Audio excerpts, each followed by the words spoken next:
এবছর প্রথমবারের মতো বাঙালি জনগোষ্ঠীর পাশাপাশি চাকমা, মারমা, ত্রিপুরা, গারো ও অন্যান্য জাতিগোষ্ঠীর অংশগ্রহণ নিশ্চিত করে একটি অন্তর্ভুক্তিমূলক নববর্ষ শোভাযাত্রার আয়োজনের উদ্যোগ নিচ্ছে ডক্টর মোহাম্মদ ইউনূসের নেতৃত্বাধীন অন্তর্বর্তীকালীন সরকার। অন্তর্বর্তীকালীন সরকারের প্রধান উপদেষ্টার ভেরিফাইড ফেসবুক আইডি থেকে আজ 19 মার্চ বুধবার এক পোস্টের মাধ্যমে বিষয়টি নিশ্চিত করা হয়েছে।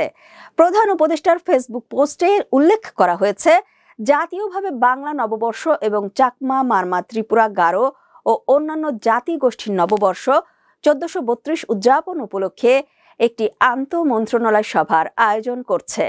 দেশের সকল মানুষ যেন উৎসব মুখর পরিবেশে নববর্ষ উদযাপন করতে পারে, সেই লক্ষ্যে আগামী 23 মার্চ রবিবার দুপুর 12টায় সংস্কৃতি বিষয়ক মন্ত্রণালয়ের উপদেষ্টা মোস্তফা সরোয়ার ফারুকের সভাপতিত্বে মন্ত্রণালয়ের সভাকক্ষে এ সভা অনুষ্ঠিত হবে।